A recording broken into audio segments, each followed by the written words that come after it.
This is AMTV. Hello there everyone, and welcome to part 21 of this series looking at the history and impact of Doctor Who viewing figures. If you're joining us for the first time, a very warm welcome to you. We hope you stick around for future instalments and check out our previous episodes. We've covered the first 4 Doctors' eras and the first 2 years of the 5th Doctor. But for now, sit back, relax, and join me once again as we delve back into the wonderfully niche world of Doctor Who viewing figures. Our destination? Season 21.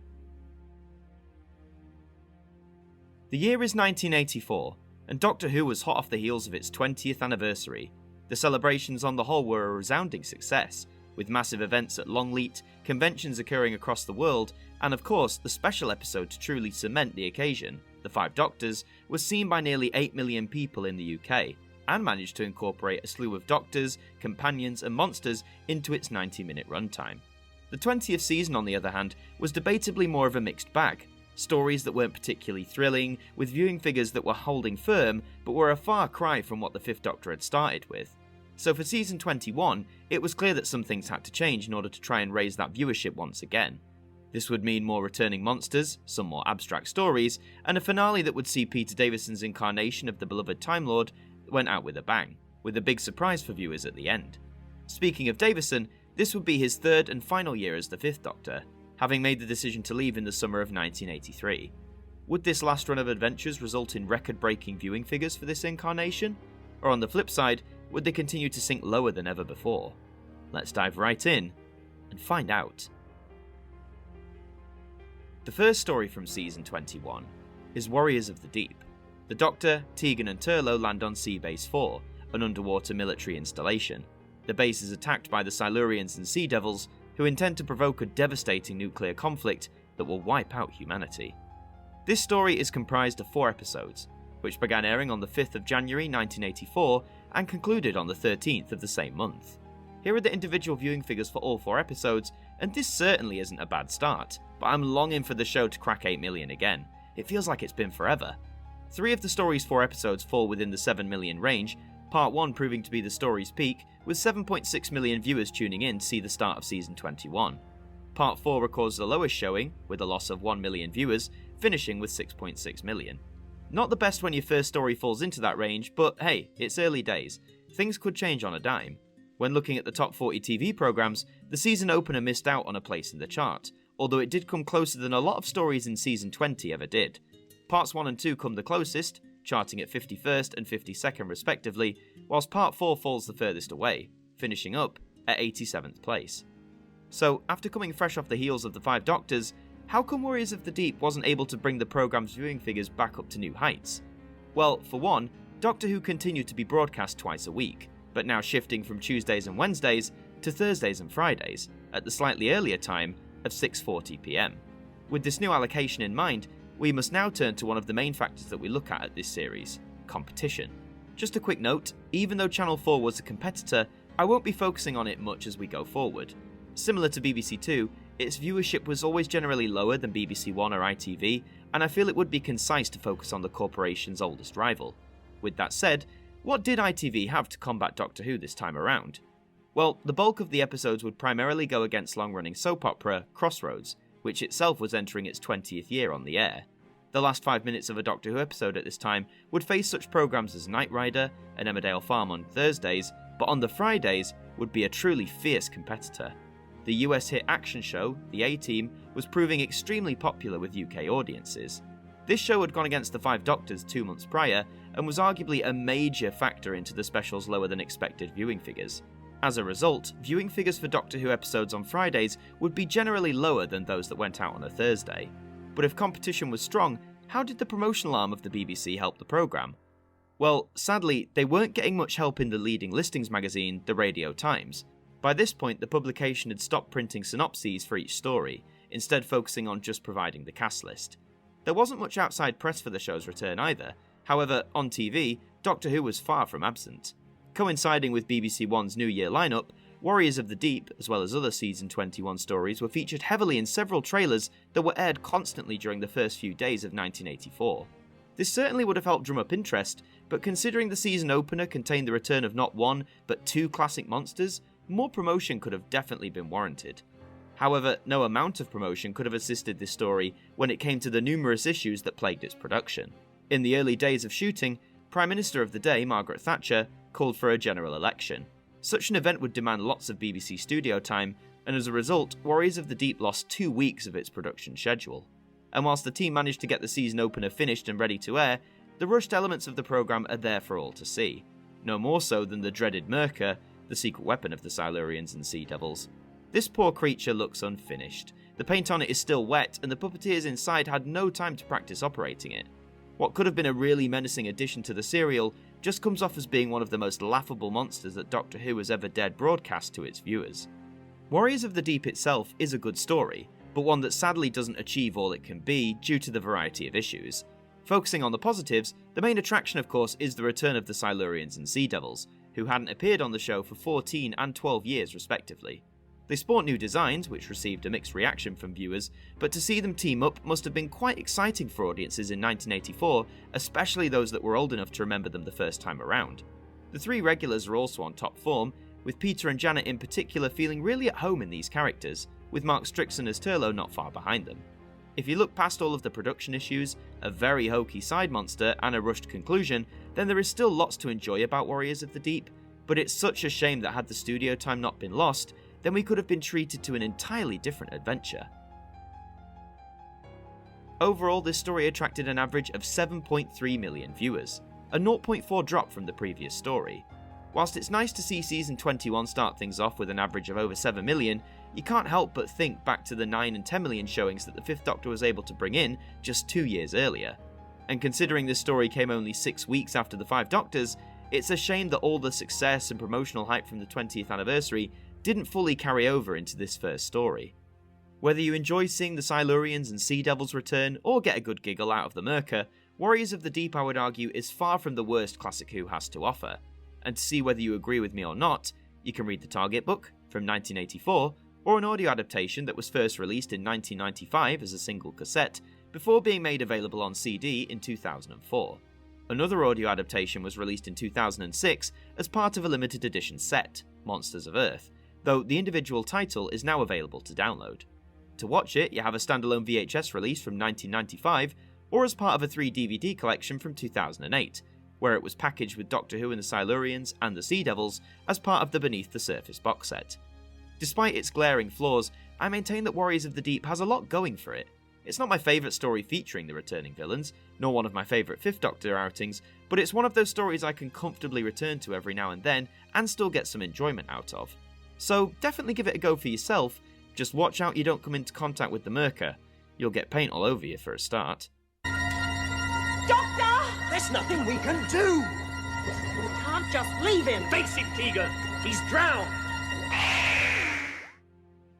The second story from Season 21 is The Awakening. It's 1984 in the village of Little Hodcombe. A group of villagers are reenacting scenes from the English Civil War, but their war games have gone too far, manipulated by the evil influence of the alien Malus. This story is comprised of 2 episodes, which began airing on the 19th of January 1984 and concluded the following day on the 20th. Here are the individual viewing figures for both episodes, and talk about bouncing up and down all over the place. Part 1 starts things off with one of the strongest viewing figures in some time, with 7.9 million viewers joining the TARDIS team in Little Hodcombe. However, the very next day for Part 2, 1.3 million of those viewers have left, with now only 6.6 million viewers seeing how the adventure concluded. And when it comes to the top 40 programmes, you can clearly see how much of a difference a 1.3 million drop in viewership can make. Part 1 charts at 61st place, while Part 2 is miles away behind it at 84th. So the prevailing question here is, what on earth happened? How did The Awakening manage to lose over 1 million viewers in the space of just one day? I think the main answer to that question can be placed down to the competition, specifically over at ITV. Part 1 aired on a Thursday, once again either airing against the ITV News or popular soap opera Crossroads.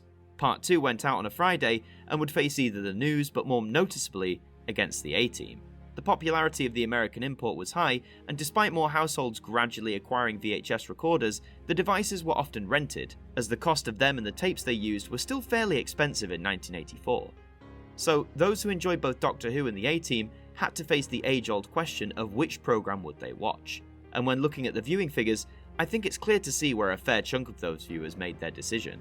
It's not like audiences weren't aware of The Awakening, as the serial had had a decent amount of promotion thrown its way, a lot of it long before the story even was due for transmission.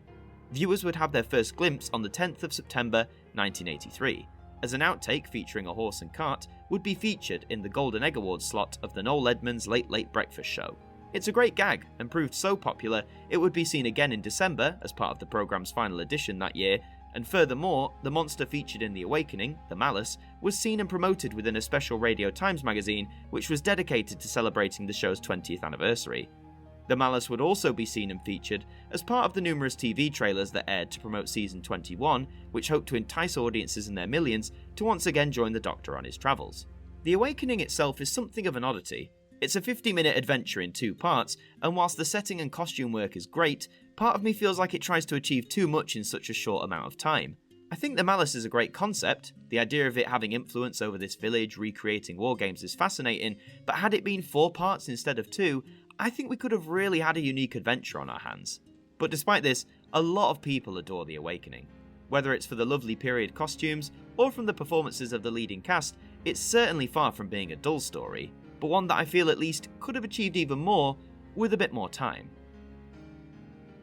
Overall, this story attracted an average of 7.3 million viewers, the same as the previous story. This is one of those rare occasions where we see 2 story averages neatly align with each other, and whilst it's reassuring to see that the numbers haven't dropped down any lower, it's also a bit gutting to see that Doctor Who wasn't getting any new viewers hooked in anytime soon. We also have some repeat data for you. The Awakening was selected as one of the stories to form a block of summer repeats that were to air in the July and August of 1984. Airing as one 50-minute compilation on the 20th of July, here are the viewing figures for this repeat, with 4.4 million viewers tuning in, a 2.9 million drop from the original broadcast. The lower figure, however, is typical for Doctor Who repeats in the summer months, partly due to the hot weather and lighter nights keeping people outside, but also down to the competition. Going against The Awakening this time were programmes such as Survival Special and the popular game show Winner Takes All. It may be a short and sweet adventure, but The Awakening still holds a lot of that quintessential Doctor Who charm that keeps it very watchable and very entertaining on many levels. To join in the war games of Little Hodcombe for yourself, you can read the Target book from 1985 or its audio adaptation from 2010. To watch it, the story was released with Frontios as part of a double-pack VHS from 1997, and when it was time to release it on DVD, it was paired with another story once again, this time with the Gunfighters, as part of the Earth story set from 2011. If you're in the mood for a really short Classic Who story, or wish to see some alien shenanigans go off in a small English village, then The Awakening will definitely scratch that very specific itch for you. It's only 50 minutes of your time, so make yourself a brew, throw on your costume, and get ready to play your part in the games. Look out! Doctor! The third story from Season 21 is Frontios. The TARDIS is drawn down to Frontios, the planet which buries its own dead. There, the last members of the human race are fighting for survival, but beneath the surface, something sinister lurks. This story is comprised of 4 episodes, which began airing on the 26th of January 1984 and concluded on the 3rd of February. Here are the individual viewing figures for all 4 episodes, and we can sadly see that a recurring trend is taking place. The Thursday episodes, parts 1 and 3, have considerably higher viewing figures than parts 2 and 4 that aired on Fridays. Part 1 attains the story's peak of viewership, and indeed one of the highest audiences of Season 21, with 8 million viewers tuning in. Part 3 isn't far behind it at 7.8 million, but then looking at the remaining episodes, Part 2 falls 2 million further behind, with 5.8 million, and then Part 4 records the smallest viewership, finishing off with just 5.6 million people switched on. And when we look over at the top 40 programmes, the chart positions are all over the place. Parts 1 and 3 are fairly close together, at 58th and 59th place respectively, but parts 2 and 4 sink into triple-digit territory, finishing at a dismal 115th and 112th. So, with viewership for Frontios soaring upwards only to drop dramatically over its alternating episodes, what exactly was at work to cause this flux to happen? Once again, the primary reason could arguably be placed down to the competition that was being shown over at ITV. The other side would this time air Emmerdale Farm in some regions on Thursdays, but Fridays were still very much dominated by the A-Team, a show which was stealing viewers away from Doctor Who in droves. The fact that Frontios lost 2.2 million viewers in the space of just one day shows how powerful this competition was, but I think we also have to take in the possibility that audiences just weren't staying in during a Friday evening. With children done with school for the week and most adults having the weekend off work, I think it's reasonable to assume many were doing anything but watching the telly. Whether out with friends, going for a night on the town, travelling somewhere for the weekend, there's a whole cluster of potential factors that could additionally play into the lower viewing figures recorded for Fridays. On the promotional side of things, whilst clips from Frontios did feature in the lineup trailers showcasing Season 21, this story didn't receive the same additional treatment that Warriors of the Deep or The Awakening did. In fact, the only major bout of publicity that happened for Frontios spawned from a rather tragic event. Peter Arn, a renowned actor who had appeared in many films and recently in the BBC's twice-weekly drama Triangle, was cast to play Mr. Range in this story. However, just hours after attending a costume fitting at the BBC for this character, Peter was brutally murdered in his own home at Knightsbridge. This tragedy was reported heavily in the mainstream media, with many reports making reference to Arn's upcoming role in Doctor Who. The part was hurriedly recast, with William Lucas ultimately playing Mr. Range, taking the role mere weeks before the cameras began rolling. Frontios is another example of a Doctor Who story that has some wonderful concepts and ideas, but ultimately doesn't pull them off to the greatest extent, at least in my opinion.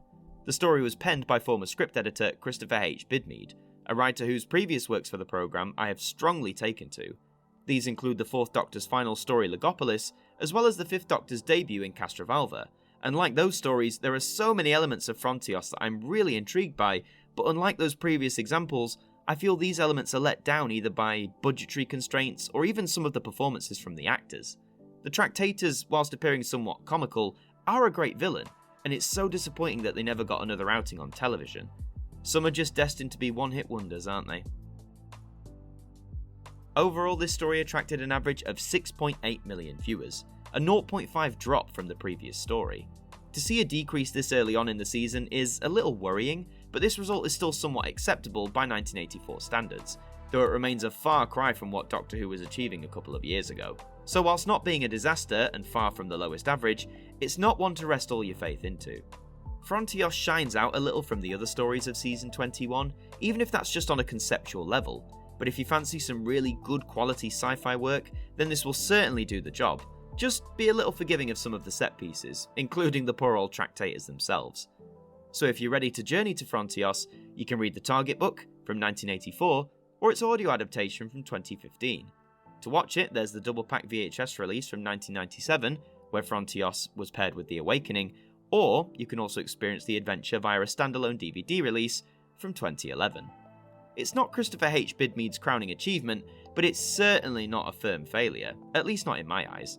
If you're in the mood for more Tractator action specifically, you can check out The Hollows of Time, an audio drama written by Christopher and released by Big Finish Productions. Like all of the divisive or overlooked Who adventures, give Frontios another look in, and as I say with all of these forgotten ones, you may end up finding yourself a new favourite. It's gone.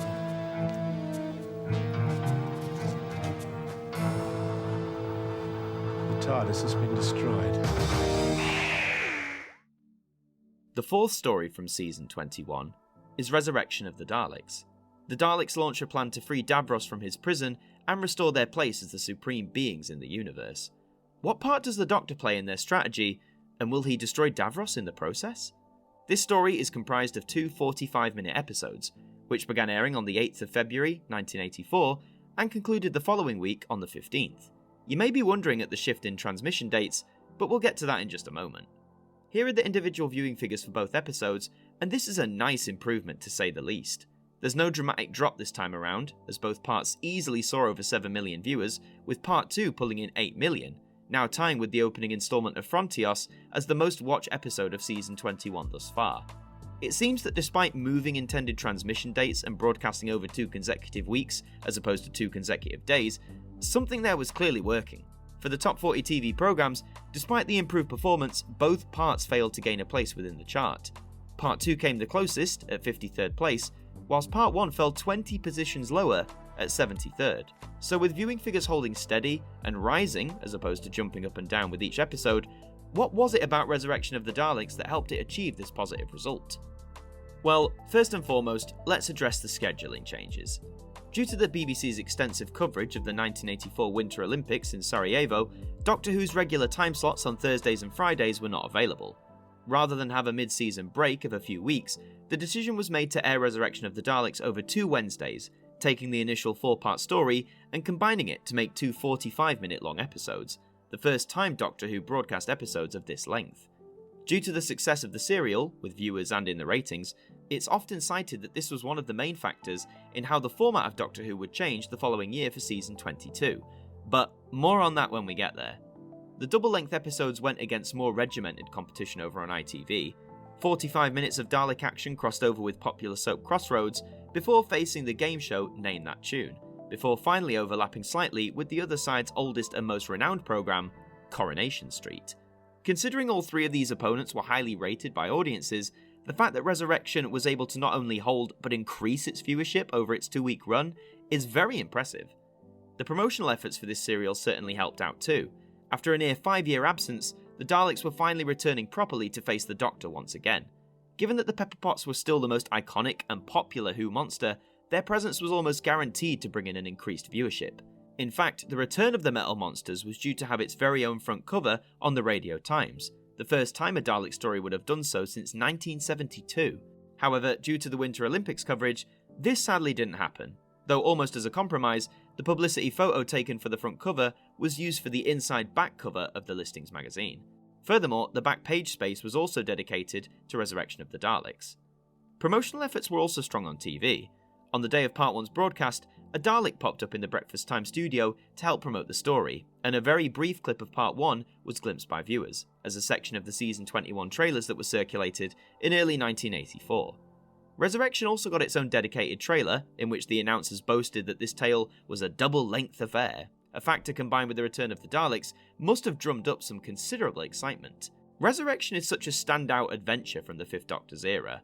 Some believe for how it excels in many areas, whereas others believe it's far too excessive, needlessly violent, and suffers from cramming too many ideas into a tight-knit structure. I personally absolutely adore the story.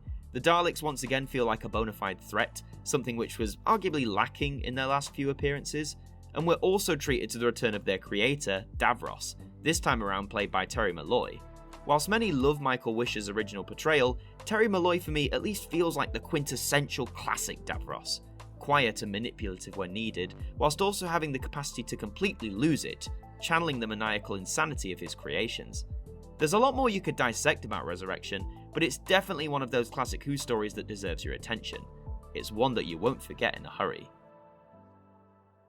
Overall, this story attracted an average of 7.7 million viewers, a 0.9 increase from the previous story. It's pretty clear that all of the contributing factors mentioned earlier absolutely paid off. The barrage of promotion for the return of the Daleks, the double-length nature of both episodes, it's almost a surprise that the ratings weren't boosted even higher. But there is one key factor of this serial that seems to have been largely overlooked in the run-up to Resurrection's transmission. After 3 years aboard the TARDIS, their encounter with the Daleks proves to be the final straw for long-standing companion, Tegan. The final scene of the story, in which she leaves the Doctor, is one that is gloomy, downbeat, and very heartfelt. Janet Fielding, together with Peter Davison, gives some of the best performances of the era, and like the Doctor proclaims, you wish she hadn't left like this. But I feel this sad parting is indeed earned. After all of the death and destruction featured in the story, combined with what Tegan has encountered and experienced over the past 3 years, it's no surprise to believe that she has indeed had enough. Whilst her character begged for even more development than it got on her time on the show, Tegan's departure still stands as one of the most memorable of the classic series. And if you wish to see this exit, as well as all of the action crammed into this rollercoaster of a story, then you can read the BBC Books release from 2019, or its audio adaptation released the same year. You can also pick it up to read via the Target Book style release from 2021. To watch it, the 4-part version was released as a standalone VHS in 1993, before being re-released on the format in 2001, this time as part of the Davros Collection set. Jumping ahead to DVD, the adventure was first released in its 4-part form in 2002, before being included as part of numerous special edition sets. The Dalek Collector's Edition, exclusive to W.H. Smith's in 2003, the Dalek Collection exclusive to Amazon in 2007, and later that same year, the Davros collection, which was limited to 10,000 copies. Finally, in 2011, the story was remastered and re-released to DVD again, this time as a special edition as part of the Revisitations 2 box set, in which both the 4-part and the original 2-part versions are included. Resurrection of the Daleks may not be a favourite to everyone, but for me it stands as one of the most unique and most entertaining stories of the classic series, and certainly one of my favourites from the Peter Davison years. It may have a higher body count than the original Terminator, but if you're in the mood for a darker, more morbid Doctor Who story, then Resurrection of the Daleks will fit that mood in a heartbeat. Take cover! Exterminate! Exterminate! Exterminate! Exterminate! Exterminate! The 5th story from Season 21 is Planet of Fire. When Chameleon falls under the control of a psychic signal, the TARDIS is drawn down first to Earth, and then the planet Sarn. An old enemy is at work, and Turlough's mysterious past is catching up with him. This story is comprised of 4 episodes, which began airing on the 23rd of February 1984 and concluded on the 2nd of March. Here are the individual viewing figures for all 4 episodes, and whilst the numbers seem to have fallen slightly, they certainly are more stable than many of the previous stories from Season 21. Parts 1 and 3, both Thursday episodes, hold the peak of the story's viewership, with 7.4 million tuning in. Part 4 dips slightly to bang on 7 million, whilst Part 2 almost falls a million lower, finishing off with 6.1 million viewers, which also serves as the story's weakest point. When looking at the top 40 programmes, no episode is able to crack said chart, with Part 3 charting the highest at 67th.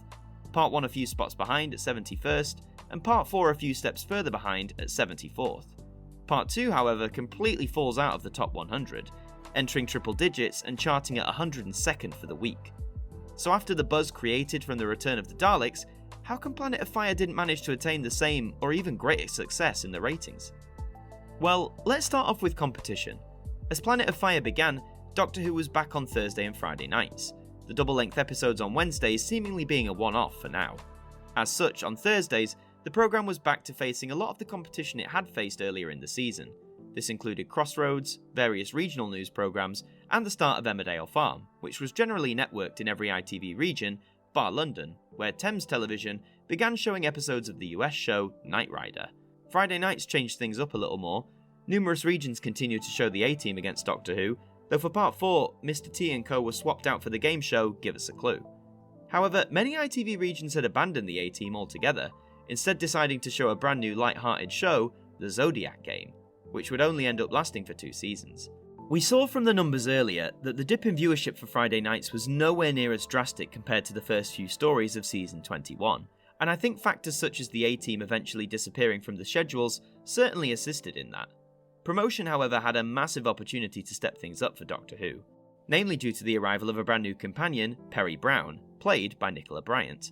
Many newspapers did carry articles, with several featuring interviews with Nicola herself. There was also a feature for her debut on BBC One's Breakfast Time, which went out on the morning of Part 1's broadcast. A new companion typically drew attention from the press and the public, but Planet of Fire would also see yet another departure, one which barely seemed to gain any coverage at all. Hot off the heels of Tegan's exit in the previous story, Planet of Fire saw the departure of Turlough, him deciding to stay on the planet Sarn. Mark Strickson puts in a good performance, but I can't help but feel the whole manner of him leaving feels a great deal more rushed and out of nowhere than Tegan's ever did. Having said that, he does get a decent story to bow out on, for not only do we see Peri join the TARDIS team, we also witness the return of the Doctor's arch-nemesis, the Master, played once more by Anthony Ainley. Some of the effects featuring the evil Time Lord are quite impressive for 1984 standards, and the final confrontation between the Master and the Doctor feels quite high stakes in how it's directed and played out. We also see the return and subsequent demise of Chameleon, the robot who joined the TARDIS at the end of Season 20 and presumably sat in a cupboard somewhere until this adventure. The action involving Chameleon makes no attempt to hide the fact that the production team wanted him gone and gone fast, and indeed he does meet his end, at the Doctor's hand no less, towards the conclusion of the serial. Planet of Fire is definitely a mixed bag for me. Whilst it's enjoyable to see Peri join the TARDIS, to see the Master come back, and even some of the Chameleon stuff I don't mind, but a lot of the time I find myself admiring the gorgeous Lanzarote landscapes rather than what's actually going on story-wise. Doctor Who going abroad in the classic series often felt like such a milestone, and that was indeed often reflected in the publicity. Just look at City of Death from 1979, or Arc of Infinity from 1983. But this time, the Lanzarote location work was barely mentioned in the mainstream press, perhaps only being hotly covered within the pages of the dedicated Doctor Who magazine. However, things were only due to get even hotter and more intense for the Fifth Doctor, but more on that when we get there. Overall, this story attracted an average of 7 million viewers, a 0.7 drop from the previous story. Some could have said that the drop right after a Dalek story is inevitable, but nevertheless, after all of the hype from Resurrection, it's a shame a chunk of audience members didn't decide to continue with Doctor Who as it returned to its twice-weekly slot. Planet of Fire may be far from the greatest master story, or even from being considered a true classic by the masses, but having said that, it does have a lot going for it. Whether it's the handling of both companion arrival and departure, the stunning filming work in Lanzarote, or some of the best confrontational scenes in the Fifth Doctor's era, you have an adventure that will deliver the goods. To jet off to Lanzarote with the TARDIS team for yourself, you can read the Target book from 1984, but there's no audio adaptation as of yet. To watch it, you have a VHS release from 1998, or a DVD release from 2010, packaged together with The King's Demons as part of the Chameleon Tales box set.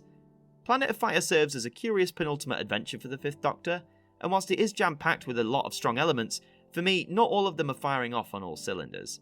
However, one constant is Peter Davison and his portrayal of the lead character.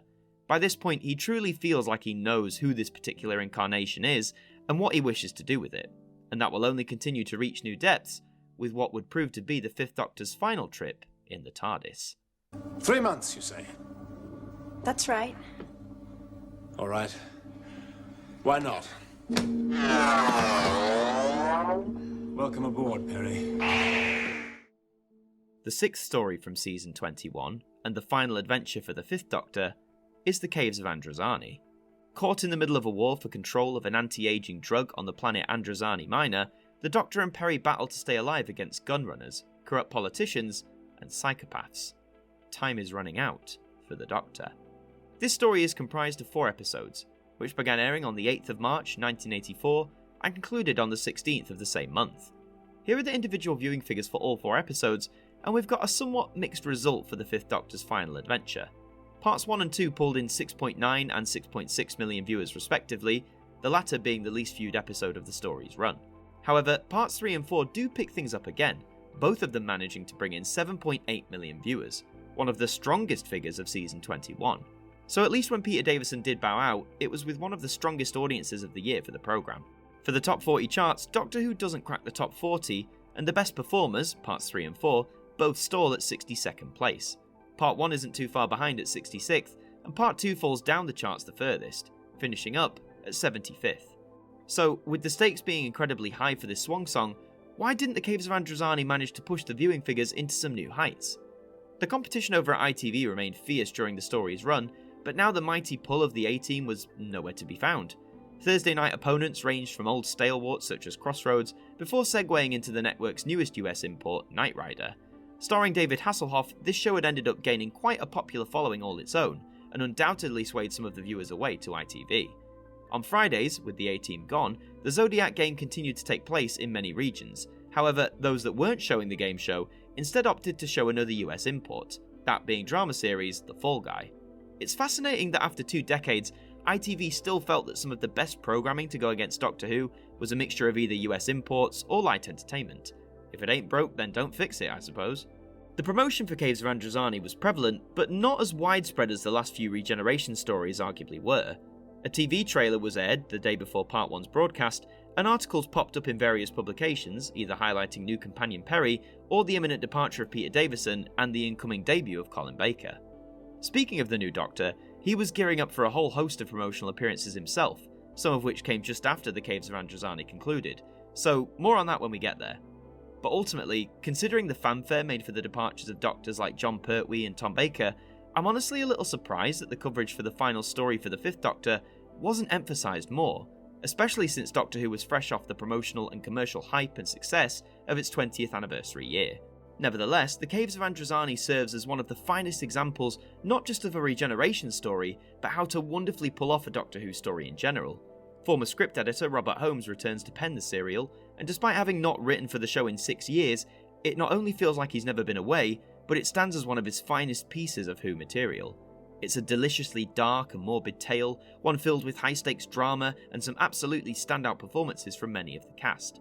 Sharaz Jek as a villain may be easy to compare to the Phantom of the Opera, but the way he is portrayed by Christopher Gable is incredible. And all of the drama and tension builds to an absolutely stellar finale, one in which the Doctor is not fighting to save his companion's life, but his own as well.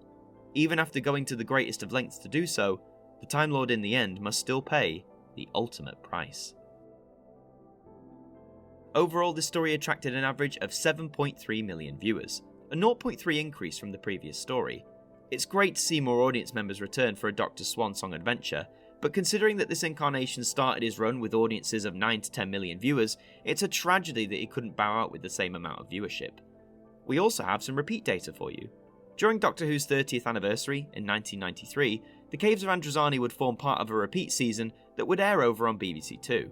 Going out over 4 consecutive Fridays from the 19th of February to the 12th of March, here are the viewing figures for this repeat, which average out at 1.82 million viewers, a 5.48 million drop from the original broadcast. This is a criminally low figure for a story this good, but we have to acknowledge the factors at play. First and foremost, Doctor Who wasn't airing new episodes for the majority of the 1990s, and despite this being early into the programme's 30th anniversary, its public profile had shrunk down immensely, now mainly being kept alive by the dedicated fanbase. Furthermore, BBC Two is a channel that has always typically had lower audiences compared to BBC One, and by 1993, many UK viewers not only had access to terrestrial television, but to hundreds of channels via the use of satellite. So, with weakened mainstream profile and the addition of seemingly endless competition, no wonder this repeat came out with the figures it did. The Caves of Androzani, both back then and indeed now, is still revered as one of the greatest Doctor Who stories of all time. Whether it's the masterful, action-orientated direction from Graham Harper, the excellent performances from Davison, Bryant and Gable, or the cracking good story from one of the series' most esteemed writers, and you have all of the ingredients for a masterpiece. And if you want to experience said story for yourself, you can read the Target book from 1984, or its audio adaptation from 2018. To watch it, you have the standalone VHS release from 1992, the original DVD release from 2001, or the special edition re-release from 2010, as part of the Revisitations 1 box set. Whether you're a fan of Peter Davison's Doctor or not, I think few would find it hard to deny how brilliant the Caves of Androzani is. It serves as the most fitting end to this incarnation of the Time Lord, a man who may not have had the most instant domineering presence his predecessors had, but one who wasn't afraid to be a bit more vulnerable, a bit more compassionate, and in many respects, a bit more human. And his sacrifice, using the only vial of bat's milk to save his friend and not himself, perfectly encapsulates what this Doctor stood for. That he was a good man, and that he most certainly was a hero.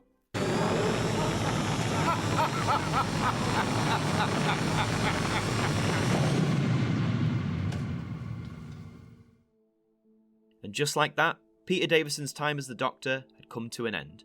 Over the 3 years in which he piloted the TARDIS, the programme had been injected with a new lease of life.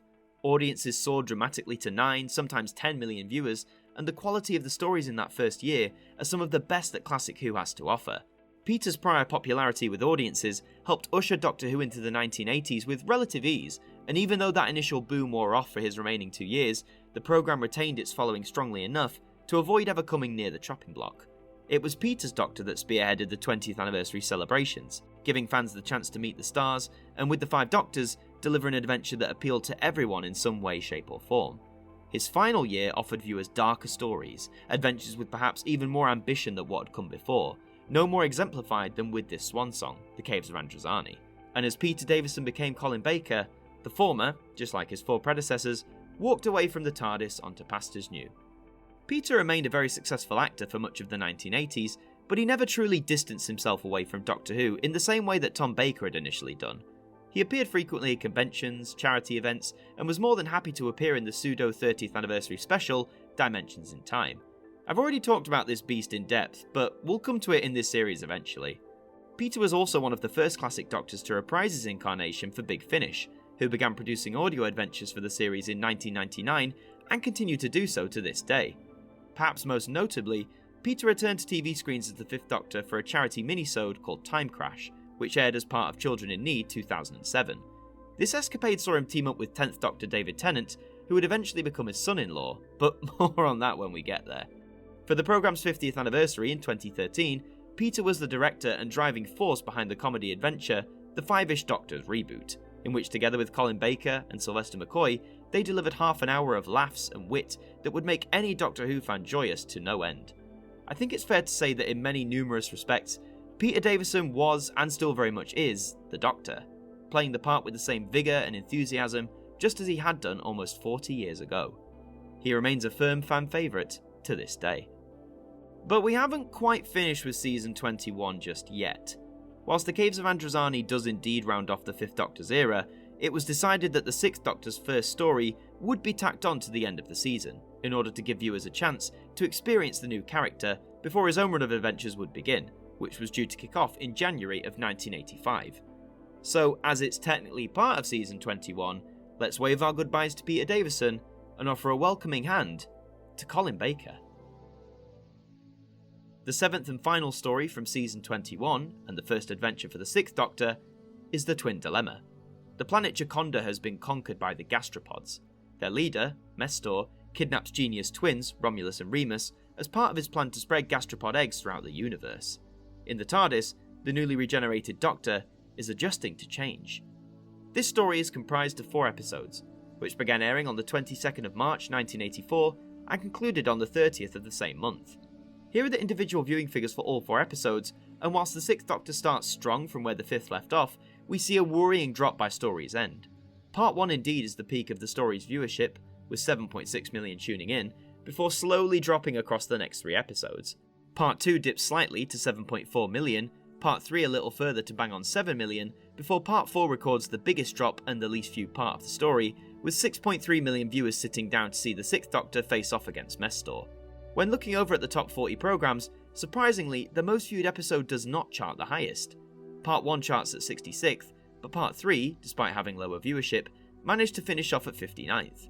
Part 4 rounded off at 67th, and Part 2 serves as the lowest charter for the Twin Dilemma, finishing at 71st place. So with the arrival of a brand new Doctor, why weren't the viewing figures for his opening story much higher? When looking over at the competition on ITV, I'm surprised to say that I don't think it did too much damage on this occasion. Thursday and Friday opponents remained quite steady, with Emmerdale Farm and Knight Rider mainly occupying the Thursday slots, with the Zodiac Game and the Fall Guy making up Fridays. These programmes, whilst popular, didn't seem to damage Doctor Who's viewing figures in the same way that a programme like the A-Team did towards the beginning of Season 21's run. And if anything let the Twin Dilemma's figures down, it certainly wasn't promotion. Even before the story began, the press rollout for the 6th Doctor was in full swing. The first appearance from Colin actually wasn't focused on Doctor Who. Appearing on Pebble Mill at 1 on the 29th of February, Colin joined his wife Marion to discuss the tragedy of cot death, the couple having lost a child to it fairly recently. However, as March came around, Colin was seemingly popping up everywhere to chat about the new part. On the day of the Caves of Androzani Part 3, the 15th of March, a photo call with Colin and Nicola took place, with the former later making an appearance in his striking new costume on Blue Peter. On Saturday the 17th of March, more costumed appearances followed for both Colin and Nicola, as they appeared on children's programme Saturday Superstore, in which they took viewer questions via phone, including a surprise call from the Master. On Tuesday the 20th of March, Colin, together with Peter Davison, appeared on the show Hearty, in which they took viewer questions and also discussed the part and the show in general. Finally, on the day the Twin Dilemma began, on the 22nd of March, Colin and Nicola would again appear in costume, this time on leading morning show Breakfast Time. So in just a span of 1 week, the arrival of the new Doctor was extensively covered on TV, and in the print world, the situation was very much the same. Lots of newspapers ran articles heralding the 6th Doctor's debut, and the Radio Times dedicated a full colour page to said arrival. After all of the hype and promotion drummed up for the new Doctor, the Twin Dilemma sadly didn't meet many of the demands held by viewers. The decision to make the 6th Doctor initially very erratic and temperamental is a decision that I find really interesting, but I feel wasn't necessarily executed to the best effect. Had the story had more time, or dialogue, or actions that were a bit more subtle and a bit less obtuse, then I feel an unlikable Doctor could have worked, at least to begin with. For me though, it's not the actions of the new Doctor that let it down, rather the dull acting from some of the guest cast. It just drags the story right down, and drowns out other actors who are turning in a good performance, such as Maurice Denham as Asmael, whose final scenes with the Doctor in this story are really quite touching. It may not succeed in every level, but I do think it gets far more negative attention than it deserves. I don't think it's that awful of a story, and at least they tried to do something radically different with the new Doctor. It's not for everyone, but who knows, after you've watched it, you may even find that it's for you. If you want to hear me talk more about it, I did a video with my friend Davis in which we really talked about this a lot. Overall, this story attracted an average of 7.1 million viewers, a 0.2 drop from the previous story. An average of this level would have still been seen as respectable for a programme in 1984, especially one that was over 20 years old. But it is a shame that the Sixth Doctor didn't get a fresh boost of viewership for his debut story, which is something nearly all of the other Doctors had received. The Twin Dilemma has frequently been placed last in various rankings of Doctor Who stories, and ever since I first watched it, I always thought it was undeserving of that title. It's not necessarily a fantastic story, but it's one that experiments with new ideas for a new Doctor, wasn't afraid to stray into areas the show hadn't done previously, and even though we have some creaky performances, we have some truly wonderful scenes in the mix too. And if you want to see where you stand on this controversial story, you can read the Target book from 1985, or its audio adaptation from 2012. To watch it, you have the VHS release from 1992, which for some reason was released exclusively to Woolworths. If you want to experience the Sixth Doctor's debut on a more modern format, you can pick up the standalone DVD release from 2009. Despite the reputation that it's picked up over the years, I would argue that the Twin Dilemma shows off the acting chops of Colin Baker. Even though his Doctor's personality would change and develop over the next few years, I believe Colin's portrayal almost from the word go. And for that reason, I will always recommend checking out the Twin Dilemma, just to see how the Sixth Doctor got his start. I am the Doctor, whether you like it or not.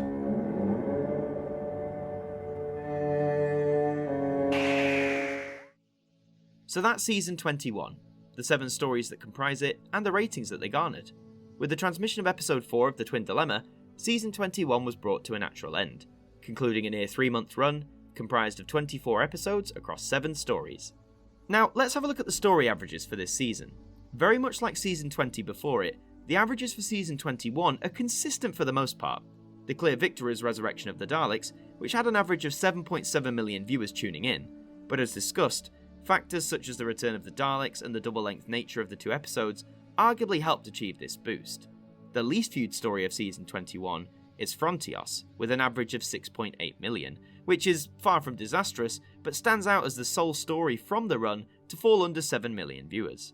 All the remaining serials do fall within the range, and whilst Doctor Who may not have been anywhere close to 10 million viewers in 1984, the results arguably show that if anything, the programme still retained an extremely loyal following. Now, as we always do, let's work out the overall average for this season. By combining the average ratings for each story, we can calculate that the average viewing figures for season 21 of Doctor Who stands at around roughly 7.2 million viewers. This is a slight increase from what we saw season 20 achieve, just a 0.1 increase in fact, but whilst it is disappointing that we don't see a major jump, it is reassuring to see that at least the viewership was holding firm for the most part. The fact that just over 7 million viewers on average were still tuning into Doctor Who week after week, nearly 21 years after its very first episode, that's a sure sign of a national staple if I ever saw one. When we put this against the previous 20 seasons in terms of ranking, season 21 ranks as the 4th least viewed, sharing that spot with both seasons 5 and 7. This I feel puts into perspective that while 7.2 million is far from disastrous, for it to place in the bottom 5 shows that for Doctor Who's track record, it's a little worrying. Now, it's important to note that this result includes the Twin Dilemma, which is a part of season 21, though of course it features a completely different Doctor. So to accurately compare the different season averages of strictly the Peter Davison years, we must remove the Twin Dilemma from this calculation. Without the Sixth Doctor's debut story, the average result for season 21 still stands at 7.2 million viewers, which is 2.1 million lower than season 19 and just 0.1 higher than season 20. It is a shame to see the numbers drop so heavily after the Fifth Doctor's first year on the air, but as we've discussed, numerous factors played into this. The hype of a new Doctor wearing off, the show constantly changing days and time slots for transmission, the mixed reaction to the televised stories, strong competition from ITV, the introduction of Channel 4, all of these factors could have contributed to the average viewership seeing this sharp decline. However, the fact that said average held at just over 7 million across 1983 and 1984 is a positive. We haven't yet descended to below that mark. And hopefully, with the Sixth Doctor coming in, this danger zone would continue to be avoided. But more on that when we get there. But now, as we've reached the end of another Doctor's era, it's time we got really nerdy with numbers and figure out the overall average for the Peter Davison years. By combining the results achieved from seasons 19 to 21, we can calculate that the average viewing figures for the Peter Davison era of Doctor Who stands at around roughly 7.9 million viewers. Together with William Hartnell's time, this is the joint third most watched era of the programme thus far, falling 0.4 million behind the Pertwee years and 1.5 million behind Tom Baker's 7-year stint. It may be in third place, but it is worth noting that the Davison era had a lot less adventures than its immediate predecessor. Whereas Tom Baker had over 40 televised stories, Peter Davison only had 20 by comparison, meaning that he has the least amount of serials overall on our journey thus far. So had the viewing figures achieved in his 3 years been lower than what we got, it could have dragged down the overall era average considerably. Season 21 in a way had a lot of pressure placed upon it. It had to follow the mammoth event of the 20th anniversary and prove that Doctor Who not only had a lot of fresh life in it, but that it could still deliver new and exciting adventures for audiences young and old. Did it succeed with every attempt this year? Arguably not, but what we do get is a bunch of stories that weren't afraid to push the boundaries just a little bit further. The dark, grim tones of Resurrection of the Daleks or Caves of Androzani, the simplistic yet intriguing settings of The Awakening or Planet of Fire, and even stories that many consider to be duds, like Warriors of the Deep, I would always argue that they contain elements that work to their strengths. This was the kind of storytelling the Fifth Doctor needed as a character, to develop further and to give him the best send-off possible, which is arguably what he got. And while seeing the Sixth Doctor's first adventure is a real treat to conclude the season, this is very much Peter Davison's year. It's this season where I believe he truly gives many of his best performances as the Doctor, getting across that relatable vulnerability whilst retaining much of what viewers had come to love the Time Lord for. His time on the show may have seemed brief compared to others, but he delivered an incarnation that is just as beloved as his predecessors. But as season 21 concluded, a new man was in control of the TARDIS, and viewers would have to wait an agonising 9 months to find out just where he would end up next. So those are the ratings details for season 21. I hope you enjoyed this numerical look back at the Fifth Doctor's final year, one in which the adventures weren't afraid to get a little darker in tone, but also still provide audiences with thrilling and entertaining stories, and closing off with a tantalising glimpse of a brand new Doctor. If you want to check out more Doctor Who content, then I highly recommend you look at Who Chaser, who makes fantastic videos including cosplay tutorials, as well as his own audio series, Doctor Who Remnants. Check his stuff out and subscribe to him whilst you're at it. If you want to read more about Doctor Who and the making of it, I highly recommend the Complete History series of books, which I used as reference for this video. If you want to keep up to date with the series, you can follow me on Twitter and Instagram, and if you want to see new episodes of the series early, then you can by supporting us on Patreon or via my Ko-fi page. Please consider leaving a like, subscribing to the channel, and leaving your thoughts on season 21 in the comments section below. I've been Adam Martyn from AMTV, and we will see you next time for season 22.